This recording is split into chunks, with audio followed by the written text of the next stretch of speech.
санаа өдрийн мэндийг хүргэе. Сандаалын дөрмгийн хэвшлэн чинь. За одоо бид өнөөдөр хотод нарт өдрийн дөрмгийн илрүүлэх талаар хичээл авлаа. За лекцийн үндэсээ авалт суурь ойлголтууд цагаан гэрлэр одоо HDR авдрын хичээлийг хромоскоп, image endoscopy, дээрс катагийн хариу бичиг, лавха шатруулыг шалгуу гэсэн бүтцтэй лекц. За тэгэхээр суурь ойлголтууд дээр аргачлалын дээрээс дөрвөн аргачлалын зохистой бэлтгэл мөн хотоодны бүх талбай бүрэн мэдээлэл харах. За мөн дээрээс нь эртний хамтрын талаар мэдлэг, за тэрэн дээр үндэслэн туршлага гэх зүйлүүд бол зайлшгүй өгөх ёстой. За аргачлалын үед бол хүчтэй уур дээрээс эхлэн хоол сааж бэлтгэх хэрэгтэй. Одоод ярих нь бол тоосон байх ёстой учраас уур дээрээс эхлэн хоол саах хэрэгтэй. За мөн дээрээс нь одоодны хөөс бол сасыг цэвэрлэх. Уус нь дөрөнгийн ууч хэрэглэх ёстой гэдэг. Хөөс цэвэрлэх уус нь бол синтекон уус нь мөн дээрээс нь Японд болж Гонаса гэж байдаг. Монгол байхгүй учраас АЦЦ бас хэрэглэж болдог. За энэ талаар бол дөрвөн техник лекцэн дээр илүү тодорхой яригдана. За удал буурж байгаа нөхцөлд хэсэг газрын мэдээг үзүүлэх бюрократны цацлага айлсгүй техникийн цацлага хэрэгжүүлж болно. За одоодны талбайг бүрэн мэдээлэл харах дээр чухал зүйлс анхаарах юу хэрэгтэй вэ? Одоодыг тохиромжтой хэмжээнд хангалттай хийлгэх, мөн одоодны хөөс болон салсыг цэвэрлэх. За мөн дээрээс нь одоодны хэсэг боллыг байрлалыг нэг бүрчлэн таньж мэдэх зайлшгүй шаардлагатай байдаг. За хангалттай хийх шалтгааны адил гэхэлэр ерөө одоодын хангалттай хийлгээгүй одоодны салст үнэлттэй байгаа тохиолдолд салстын үнэлт завсар ортоо амдар алдагдах хэрэгсэлтэй байдаг. Жижиг эрт үеийн байдаг хожим шатны ортоо амдар алдагдах хэрэгсэлтэй. За энэ бүх зурган дээр маань зүүн талд маань хавдраггүй харагдаж байгаа. Ингээд хангалттай хийлэгдээгүй одоод нэг механик салст бол хөнгөлөлттэй байна. Баруун талын зурган дээр бол тухайн салс одоодыг хангалттай хийлгээд одоодны амтрын биеийн цаг хэсэг дээр хожим орт авдар байх жишээтэй.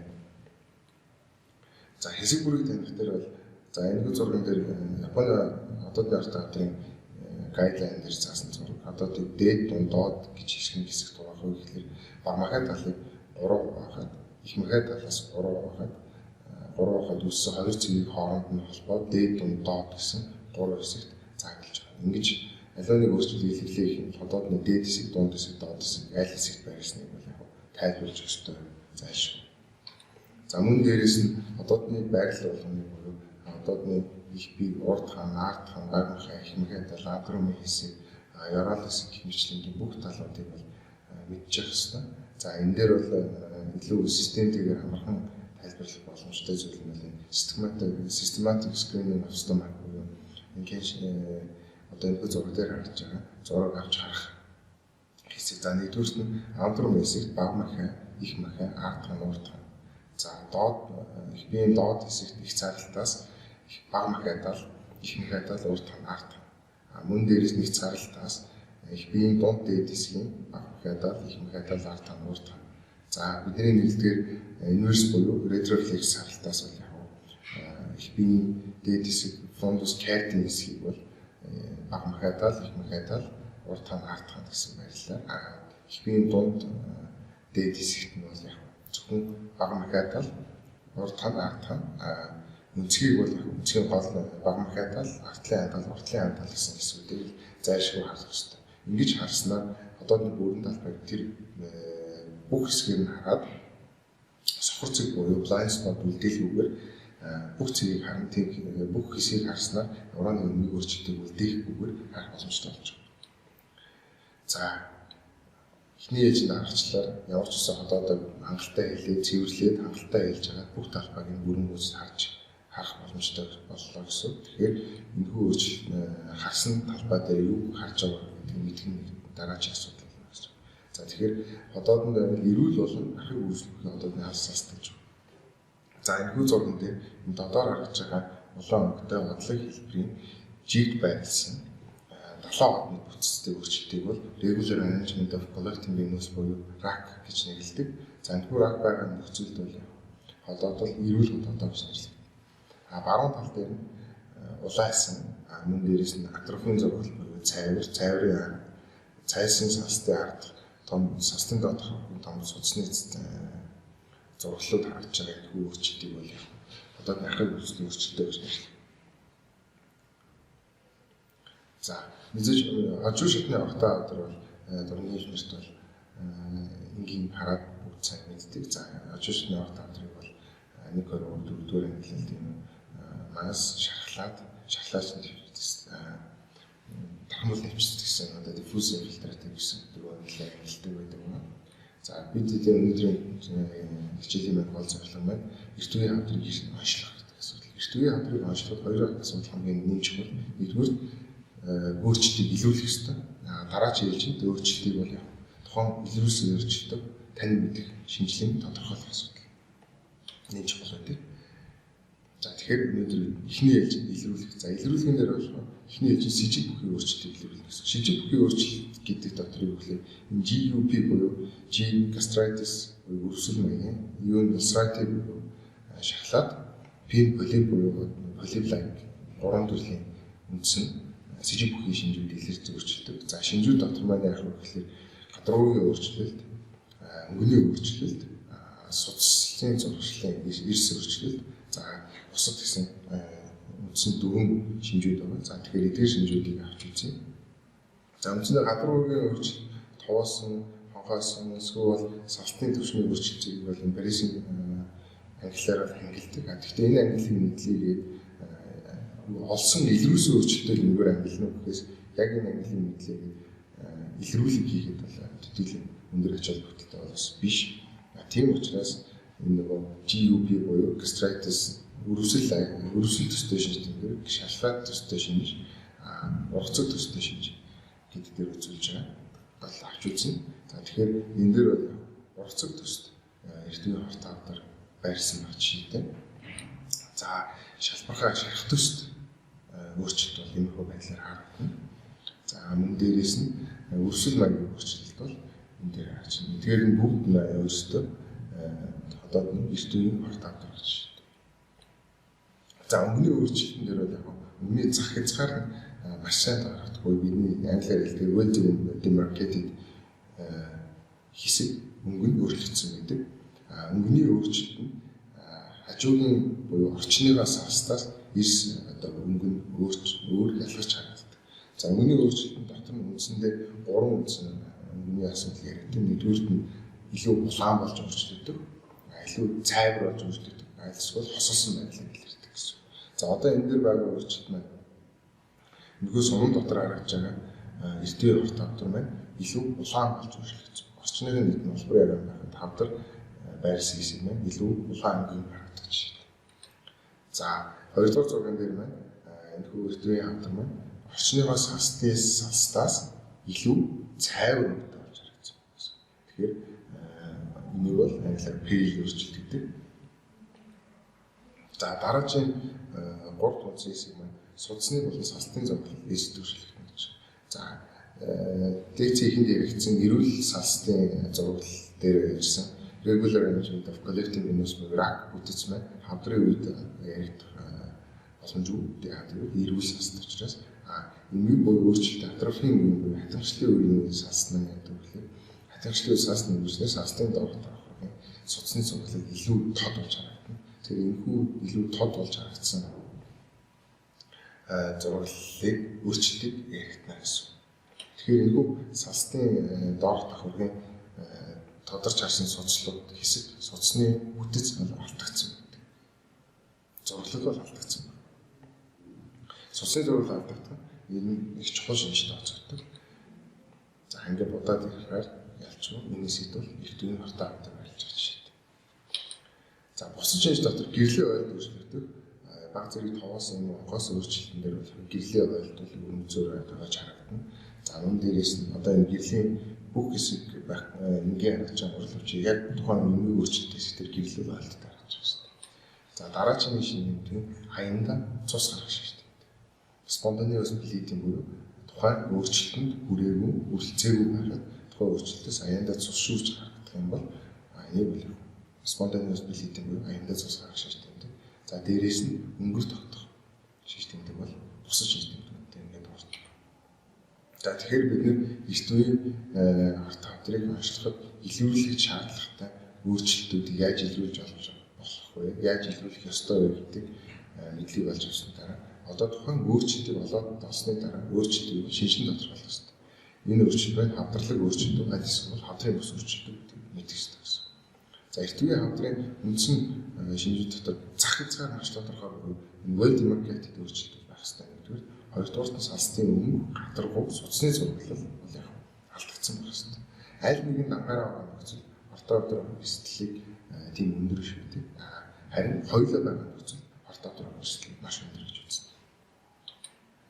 За эхний ээлжинд энэ дээр харуулъя. Хоёр зураг харагдаж байна. Нэг дээр байна яг орчны байдлаас өөрчлөгдсөн, өнгө өөрчлөгдсөн, гадаргуугийн зурлал нь алдагдсан. Тэг нэг ширхэг зүг бус илбэрт өөрчлөлт байна. За энэ нь бол илүү орт хавдралыг өөрчлөлт гэсэн. Нөгөө талд нь бол зах хязгаар маш тодорхой өөрчлөлт болж олон тоотой. Тийм ээ. Тэгээд бүтцэн бүгд зөөн дөгөө зүг илбэртэй байгаа нөхцөл энийг бол яг depressive direction буюу олон тоотой хоргоо өөрчлөлт гэж байна. Нөгөө талд бол ортой өөрчлөлт гэж байна. За мөн дээрээс нь дараагийн өөрчлөлт бол өнгөний өөрчлөлт. Өнгөний өөрчлөлт бол салтын өөрчлөлт нь цайвар, гадаргуугийн зурлал нь алдагтай өөрчлөлт бол энэ атрофийн зурлал буюу хатангчлалын өөрчлөлт гэж байна. Харин зааг хязгаар нь маш тодорхой. Тэгээд салтын өнгө нь алдагдсан ганц ширхэг өөрчлөлт байх юм бол энэ өөрчлөлтийг ортодраа гэж үздэг. За дараагийн өөрчлөлт нь байна. Зааг хязгаар нь маш тодорхой. Зааг хязгаар нь тодорхой харагдана. Салтын гадаргуугийн зурлал билээс үстэй болсон боловч үндсэн зурлал бол алдагдав. Эсрэг талд нь юу байна вэ гэхээр зааг хязгаар маш тодорхой. Салтын зурлал болон өнгө цуцжилт бол алдагдсан өөрчлөлт. Тэгэхээр энэ талд маань ортоо хавдар нөгөө талд маань өгцөө өөрчлөлт байна гэж. За шалбаргаад өөрчлөлт бол юу авах вэ гэхээр за эхний өөрчлөлтөнд шарах харагдаж байна. За зааг хязгаар нь маш тодорхой харагдаж байна. Салтын гадаргуугийн зурлал мөн зах хэрмэг бол алдагдаагүй. За тэгээд зөв хэлбэртэй өөрчлөлт гаргаж авч байна. Энэ бол шарах байх юм. За эсрэг талд нь зааг хязгаар маш тодорхой харагдаж байгаа боловч салтын гадаргуугийн өнгө зураглал алдагдсан. Мөн дээрээс нь зөв бус хэлбэртэй болсон тохиолдолд энийг бол эрт үеийн ортоо хавдраа гэж үзэх ёстой байна. За эрт үеийн ортоо хавдрыг онцлоход хамгийн чухал нэг ашиглах ёстой нь бол тэгшин гэж үүдэг. Тухайн өөрчлөлтийг төв хэсэгт төвзээр яваад бүтэн төрлөөр хоёр эрчим татаад ингээд хилдэггүй харагдаж байгаа иймэрхүү байдлаар харна гэсэн. Тэгэхээр тухайн өөрчлөлтийг төв хэсэгт аваад дөрвөн тэнцүү багахад дөрвөн тал нь ижил төстэй харагдаж байгаа юм бол энэ бол тэгшинтэй буюу хавдрал бус гэж үзсэн. Хорт хавдрын өөрчлөлт бол голын аваад дөрвөн тал нь зугаахад дөрвөн тал нь тэгш бус харагдаж байгаа нөхцөл энэ илүү хорт хавдралыг өөрчлөлт гэж сэжиглэх учраас энийг бол хорт хавдар гэж сэжиглэж дижитал батлах хэрэгтэй болдог гэсэн. За бид бүхэн өөрчлөлт олж илрүүлээ тухайн өөрчлөлтийг танин мэдээд хавдралыг гэж үзлээ гэх тохиолдолд тухайн өөрчлөлтийг баримжуулах хэрэгтэй болно. Баримжуулахдаа эхний зураг илүү ойрхоноос салтын гадаргуу өнгө судасны зураглал илүү тод харагдвал илүү ойрхоноос нэг зураг баримжуулна. Дараагийн хэсэг нь арай жоохон илүү хол цайнаас тухайн өөрчлөлт болон орчны салтын өнгө давхаргыг сайхан илүү харах боломжтойгоор хоёр дахь зургийг авах хэрэгтэй. Өөрчлөлт маань зэрэгдэх хөш өөрчлөлт маань бусад гадаргуудтай хэрхэн ялгаж харагдаж илүү чигсэн байх гэсэн. Гуравдугаарт нь илүү холоос буюу тухайн өөрчлөлт маань одоодны яг аль хэсэгт байрлаж байгаа вэ гэдгийг таньж мэдээ зориулсан ийм аливаа өөрчлөлтөд 3 зураг авч ирэх заавал баталгааж болох хэрэгтэй. За ингээд ортодорын илрүүлэлтийг сайжруулахын тулд хэрэглэж болдог image enhanced endoscopy буюу барьчин суурилсан enhanced endoscopy дотор одоо хэлбэлээр Olympus компани бол NBI гэдэг технологи, Fujinon компани LCI, BLI, FICE гэдэг технологиуд бол бий. За Pentax компани брендинг дуурайнд бол iScan imaging гэсэн ийм хэд хэдэн image enhanced endoscopy боломжууд бол бий. За дараагийн лекцийн хэсэг маань гэхээр одоодны үргэлжлэл Кёотогийн англи хариу одоодны дурнгийн хариу хэрхэн зөв бичих вэ гэдэг чиглэлтэй.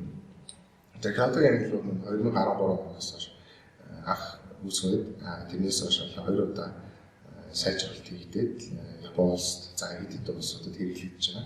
Английн маань үндсэн гол амархан тал нь юу гэхлээр одоодны састад илэрч байгаа нийт өөрчлөлтүүдийг бүгдийг бүлэглээд англиад айл байршилт илэрх үү, за хеликоптерийн халдвар үед илэрх үү, эсвэл огт халдвар авч байгаа үед илэрх үү, альсвал өмнө халдвар аваад дэмжигдсэний дараа илэрх үү гэдэг шинж тэмдгүүдийг бүлэглэн хувааж хэрэглээд ил амар болсноо давуу талтай байгаа.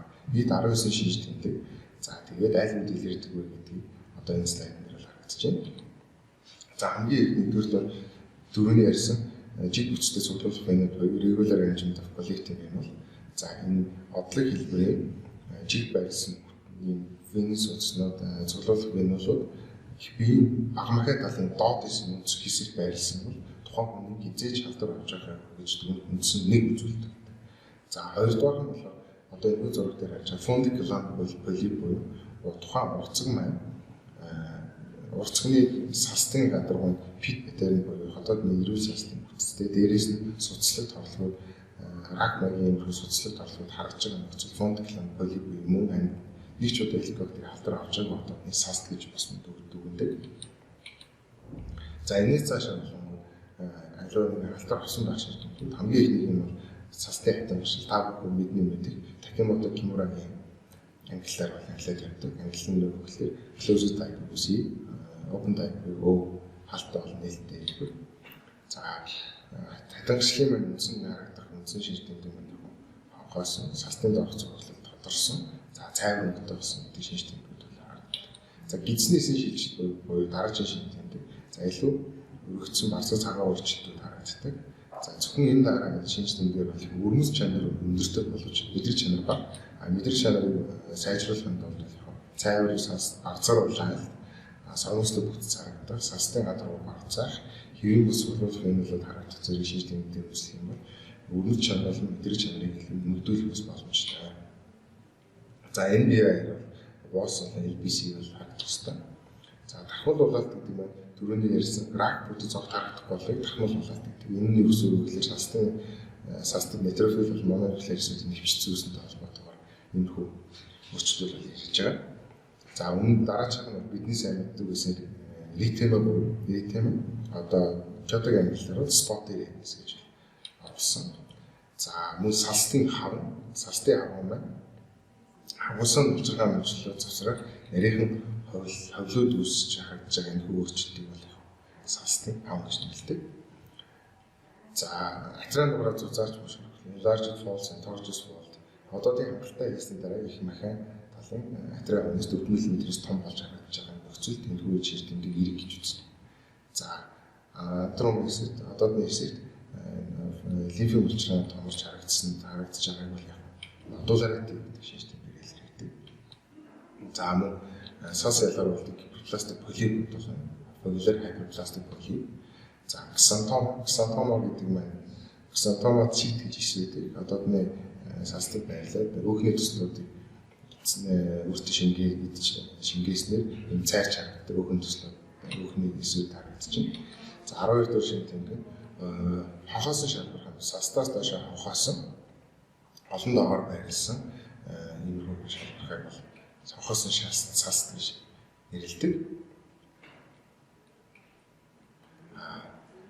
Дараачих нь өргөгдсөн шалбархан одоодны гарах хэсгийг хөвшин байрладаг састаас дээш өргөгдсөн шалбарханууд олон доогоор байрлах юм бол олон тооны өргөгдсөн шалбархан гэж үстэй. За барзан улаалтууд бол өргөгдсөн шалбархаатай төстэй боловч састын эпителийн хэсэг бүтэн байснаар өргөгдсөн шалбархан биш барзан улаалтууд гэж нэрлэнэ гэсэн. Энэ гурван өөрчлөлт нь төстэй боловч нэг нь хогоос нэг нь хоёр нь төвлөсөн.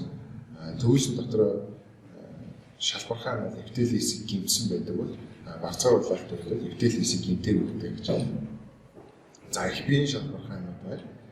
Их биеэр барьсан их биеийн шалбархаа за red streak буюу шумуу улаалтууд Энэ бол бас нэг хүчлэг одоо нэг хүчлэг байгааг шийдэмдэг гэж хэлж болдог. За цусан толгойд буюу хематизм, цусан буюу хематизм бодвол байна. За дараагийн үед энд хараач энэхүү улаалт маань энэхүү зурган дээр map-like readings буюу газрын зураг төс улаалт. Энэхүү газрын төс зураг улаалт маань хеликобактерийн халдвар гэдгсний дараа гарч ирдэг үндэсний шийдэмдэг гэж үздэг. За олон доо цагаан хавтгай өргөцсөн өөрчлөлтүүд байна. Эрүүл салсан дээр гарч ирсэн олон тооны хавтгай өргөцсөн өөрчлөлтүүд байдаг. Энэ бол хөвчлэн одоо мөнгөчтэй хамтлагын PPI хэмжлэгийн удаан хэмжлэгийн үүссэн байдаг гэж үздэг. За төсөл нэмэлт хэмжээ буюу cobblestone шийдэмдэг. Энэ хүмүүс одоодны issues PPI хэмжлэгээр бас удаан хугацааны хэрэгсэл үүсдэг гэж үздэг. За одоодны англиар оншиж тэмдэглэхдээ яах ёстой вэ гэхээр ерөнхийдөө илэрсэн бүх шинжлэхүүдэд дурдан бичих ёстой. Кётогийн английн дагуу илэрсэн бүх шинжлэхүүдэд бичих юм.